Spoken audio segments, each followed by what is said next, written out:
Halo semuanya, selamat datang di channel aku. Kenalin aku Mega dan hari ini aku bakal share pengalaman aku menulis esai untuk apply beasiswa GKS Embassy Track untuk graduate program.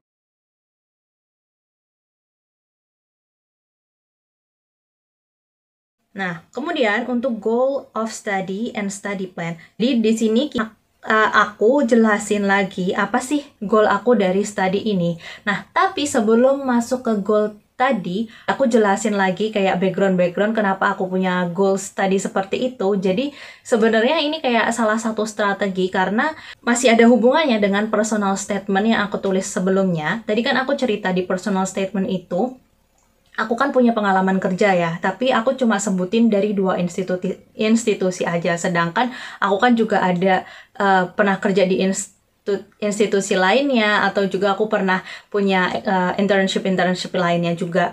Yang menurut aku sebenarnya sayang juga kalau itu nggak dibahas, karena menurutku akan jadi poin yang sangat kuat untuk mendukung aku buat dapat beasiswa ini gitu loh.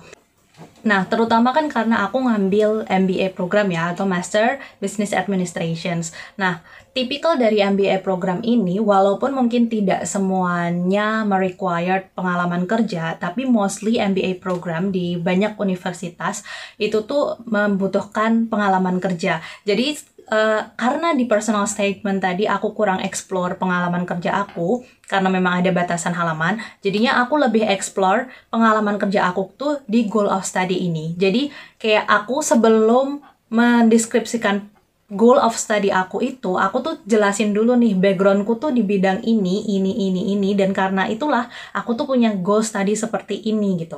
Jadi dan nyatanya aku kayak gitu juga, maksudnya keterima kan. Jadi kayak itu menurutku kalau kalian nulis sesuatu mungkin kayak di personal statement tadi kalian belum ada yang tereksplor secara dalam gitu, bisa kalian siasati dengan masukin di goal of study. Jadi kayak tapi nyambung ya, jadi kayak jangan ngasal gitu. Maksudnya kalian pilih strateginya tuh, tulisan ini itu bagusnya ditaruh di mana, disambungnya tuh di mana, seperti itu. Oke, goal of study aku yang di paragraf pertama itu tadi aku lebih ke explore pengalaman kerja aku. Di kalimat pertamanya, openingnya itu aku state goal study aku tuh apa. Aku ngambil MBA ini untuk bla bla bla bla bla. Aku punya goal seperti ini. Nah, itu aku elaborasi dengan pengalaman-pengalaman kerja aku yang aku miliki sebelumnya. Terus, seperti di awal pembukaan personal statement tadi, di akhir paragraf pertamanya, aku bilang, tapi aku ngerasa aku belum punya skill atau masih ada gap of knowledge, jadinya aku perlu ngambil MBA ini. Nah, terus masuk ke paragraf kedua, itu aku sudah masuk ke study plan-nya. Aku baginya itu, paragraf kedua itu adalah first semester itu aku rencananya mau ngapain, terus di second semester itu aku juga mau ngapain, terus di terakhir itu aku juga mau ngapain. Karena kan aku MBA programnya ini cuma satu setengah tahun, jadi ada 3 semester, jadi aku bagi plannya itu tuh per semester gitu.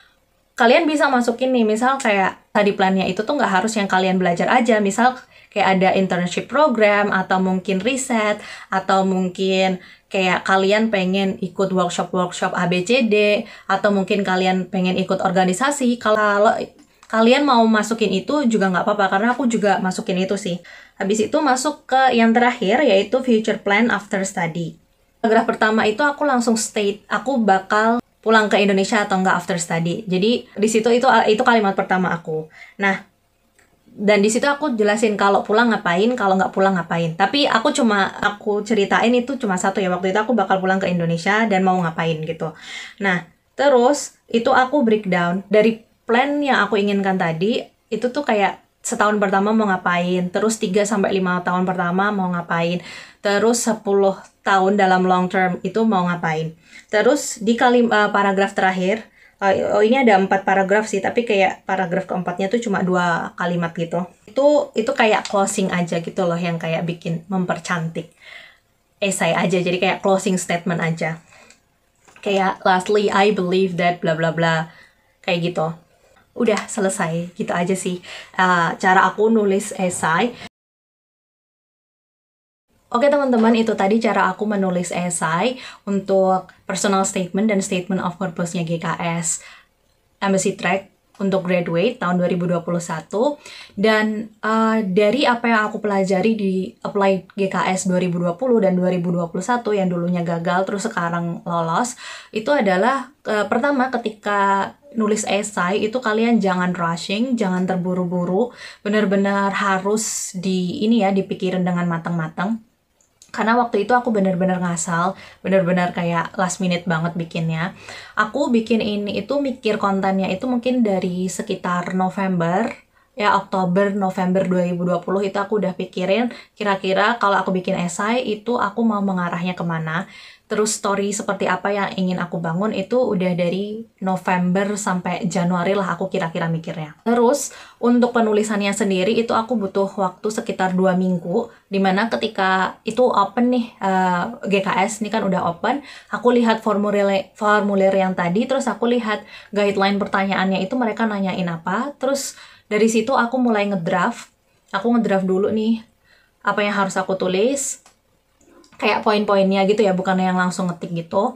Nah, terus akhirnya pas sudah tahu poin-poin apa yang aku mau tulis, itu aku baru ketik, tapi kayak aku ketik, terus hapus lagi, dan aku juga minta tolong teman aku untuk review.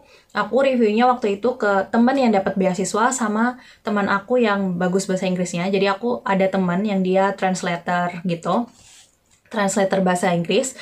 Jadi dia emang tiap hari kerjaannya nge-review dokumen bahasa Inggris.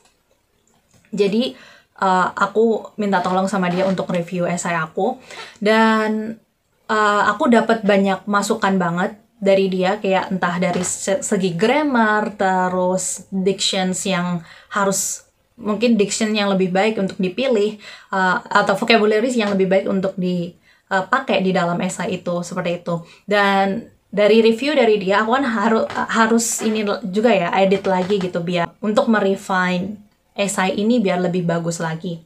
Terus biar flow-nya juga jelas. Terus ada beberapa hal juga yang aku harus hilangkan. Jadi kadang tuh apa yang pengen kita ceritakan itu tuh terlalu banyak, atau ada banyak banget yang pengen kita ceritakan, tapi di satu sisi kan kita ada limitasi. Nah, salah satu strategi yang aku lakukan adalah tadi, jadi ada bagian yang itu aku ceritakan di personal statement, tapi cuma sedikit, tapi masih nyambung nih kalau kira-kira dia dibawa ke goal of study. Makanya kayak tadi untuk taman kerja aku lebih explore di bagian goal of study. Kemudian bisa juga kayak gini, ada beberapa hal yang mungkin kayak pengalaman organisasi yang menurut aku tuh kayaknya organisasinya maunya nampilinnya A sama B gitu kan. Tapi sebenarnya A sama B ini tuh kurang relevan. Sedangkan aku itu misal ada A, B, C, D, E organisasi gitu ya. A, B ini tuh bagus, tapi kayak kurang relevan sama story aku. Sedangkan aku punya organisasi C sama D yang ini tuh kayaknya biasa aja, tapi setelah dipikir-pikir apa yang aku lakukan di sana itu lebih nyambung dengan story yang sedang aku build. Jadi akhirnya apa yang aku lakukan adalah aku menghilangkan ini. Toh ini kan udah aku tulis nih di formnya. Atau mungkin aku sebut tapi kayak cuma nama gitu doang. Terus aku lebih explore organisasi yang satunya tadi yang memiliki relevansi story dengan apa the whole story yang lagi aku pengen bangun di dalam esai itu. Jadi menurut aku kadang kita juga harus bisa milih gitu, mana sih yang bagus dan juga relevan, yang juga bisa bikin story kita itu flow dengan baik, seperti itu.